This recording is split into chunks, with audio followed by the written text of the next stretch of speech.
Hey folks, John Phillips here with Flat Joe Exotic, trying to get the real Joe Exotic out of prison. We wanted to give you a little bit of an update of what's been going on with Joe's case. So we had a two-pronged attack ever since January, I think 28th, when we had the resentencing. So at the resentencing hearing, the court essentially kept Joe's sentence the same. I think he took off a year, even though the appellate court gave the court instructions that essentially would have warranted more time off. So the short version is our wonderful teammate Molly Parmer filed an appeal with the 10th Circuit Court of Appeals related to the resentencing issue. It's briefed and we requested oral argument. So at some point, I suspect either the court will rule or we'll all be taking a flight to Colorado and have another oral argument on the appellate side.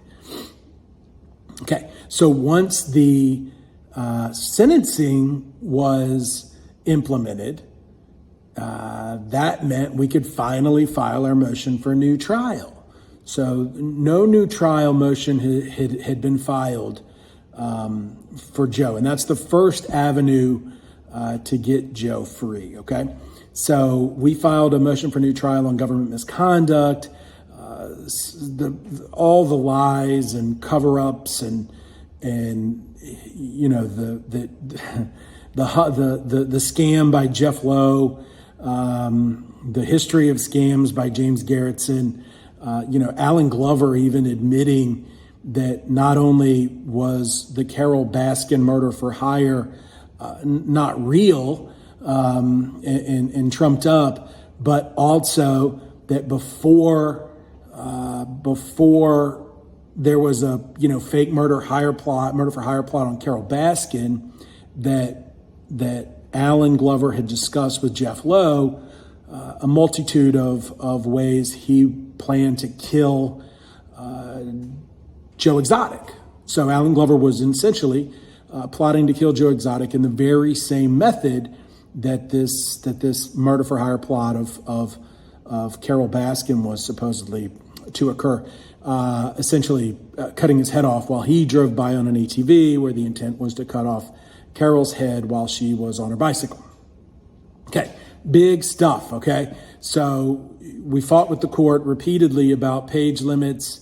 Ultimately, in the U.S. Attorney's reply, they fussed at us because they said we weren't complete enough, even though they fought us on page limits. So we wanted to file a couple 100-page motion. Ultimately, I think we filed something about 60 pages.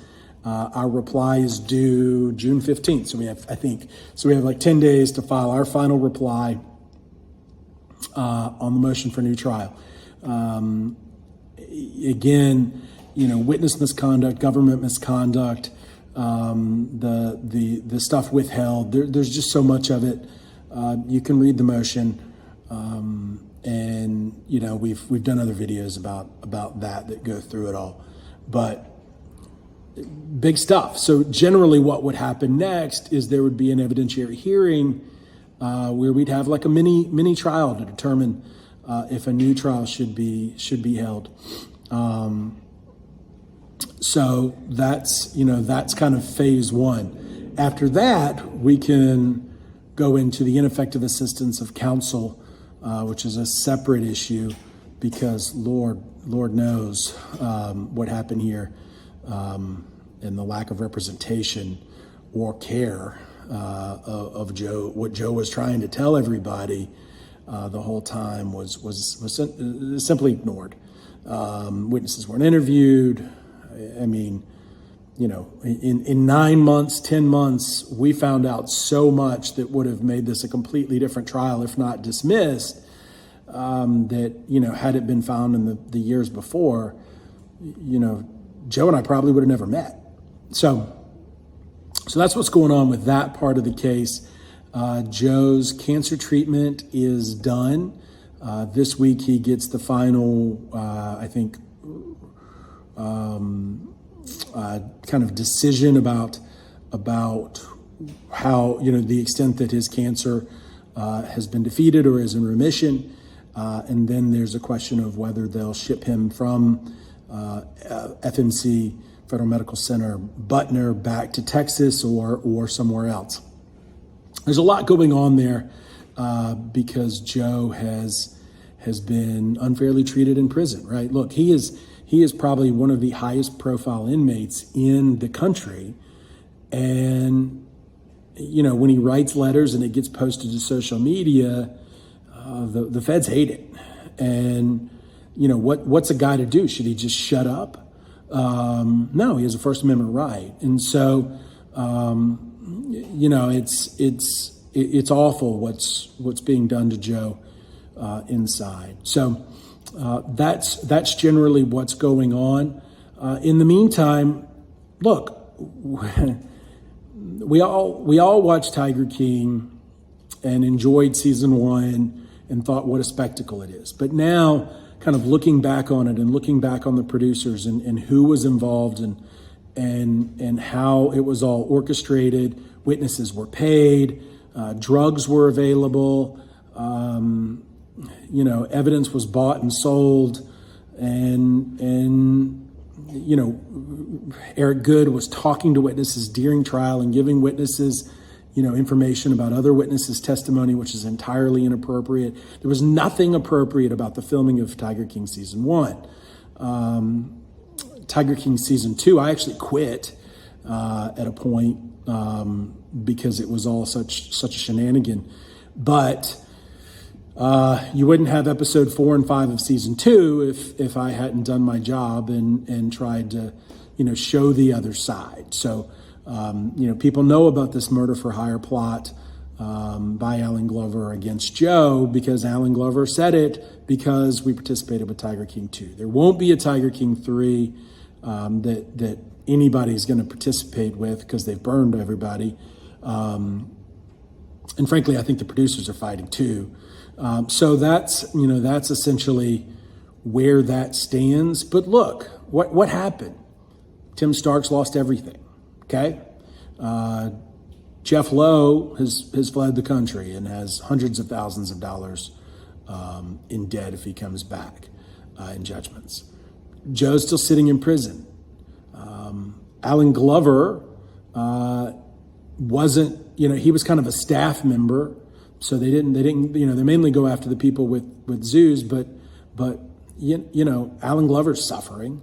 He runs around the country and gets people thinking he's a murderer when he wasn't. Never left, to go to Florida to do any harm. The latest news is Doc Antel, and certainly Tiger King made another sensational bullshit, cash grab with Doc Antel's 30-year-old stories that he never got to rebut. But regardless of the truth of what happened in Doc Antel's past, what you're going to see is that the FBI is not going after him for anything in that show. They're not going after him for anything related to abuse of tigers.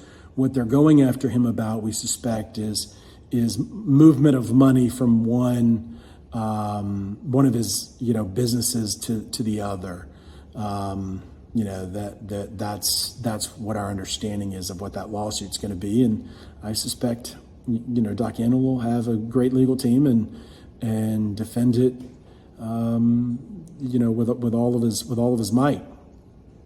That's kind of been the difference with Antel is he was better funded. The rest of the characters didn't have lawyers who would help them, and other than Joe years later.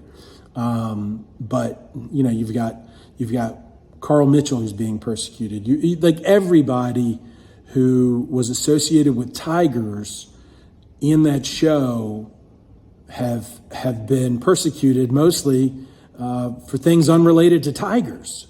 And PETA takes credit for each and every one. I've done a video series about, breaking down the correlation between Carol Baskin, PETA, the ADLF and the federal government and all that.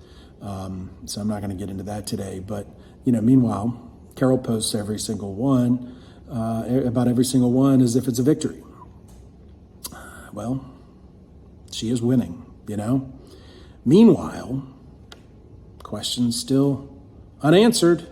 You know, what happened to Don Lewis? Every time that question's asked, the person who's asking it seems to get persecuted or disappear. What happened? The latest is, you know, when we handled the Don Lewis case, we got an admission from Susan Arnoff Bradshaw that she wasn't involved with actually executing the witness line for Don Lewis's will and power of attorney. She admitted it in a court filing.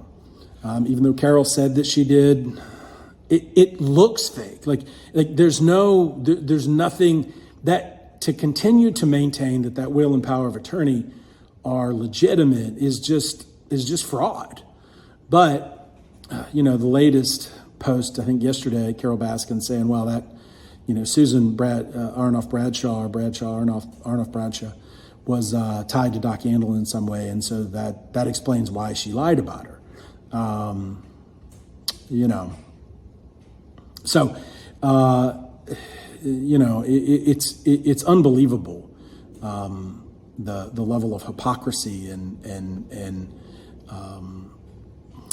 kind of one-sided investigation. You know, here's Carol with a facility right next to major public spaces, you know, right in a commercial area now in Tampa, and, you know, a history of cub petting and making money from, you know, an Airbnb where people could spend the night with cougars or whatever. And, you know, because she teamed up with PETA after she was prosecuted, her and Don Lewis were prosecuted, all of a sudden she's the high and mighty one. So we've got civil suits in the works for Joe. You know, he's still suffering, you know, years in prison, dealing with cancer, all of the deaths. You know, his family's betrayed him. You know, half of them were talking to Carol and Howard throughout this. And, you know, there was a text between his niece, Chelsea, and Lauren Lowe, which said, I've been trying for years and years to get him in jail, get him arrested. You know, that was the thing. It was whatever, by any means necessary. Let's get Joe in prison. So that's kind of the update. You know, we don't do a lot. I know. You know, Joe's divorce legal team is working on getting him divorced from Dylan. We've coordinated some efforts with that because Dylan sold some of Joe's property. All of his clothing is possessed now by some, you know, wingnut in, I think, Ohio, who does TikToks about wearing Joe's clothes. Like it's sad. You know, we've asked to pay what he paid and get him back, and he won't do it. You know, Jeff Lowe, I think, had an auction where he was selling off some of his stuff and some of Joe's stuff. You know, right before they left the country, they were selling off signs from the zoo, which is his property. He can do what he wants with it. But it's, you know, we're still dealing with quite a lot of you know, infighting and you know, investigations. And it's what's the most interesting is that the arrests are occurring to people who you know, were the lead in the tiger industry, but all of the secondary characters still remain free. You know, at worst case scenario, there are multiple people involved with this quote unquote murder for hire, yet Joe's the only one that sits in jail. So if it's real, why not arrest everybody? You know, there was substantial fraud that was going on behind the scenes. And, you know, why was that allowed to I mean, major schemes, y'all. Why is that still allowed to exist? Why was that, you know, swept under the rug? You know, there's just so much, and, you know, we're doing what we can with it. And, we're still 100% free Joe. I'm wearing the hat today at the office. It's I love the guy. I truly do. It's frustrating to watch months go by and to be able to say, look, we've got to get this brief and this reply and this and waiting on the court and all of that, because it's at some point the prosecutors, the judge, and the prison officials are doing everything they can to make his life miserable, and probably hope that his life is shorter, that his life ends, and so they don't have to face the truth. Well, that's not going to happen. Joe's going to continue to fight. We're going to continue to fight for Joe, and justice for Joe. Thanks for all the interest. Talk to you soon.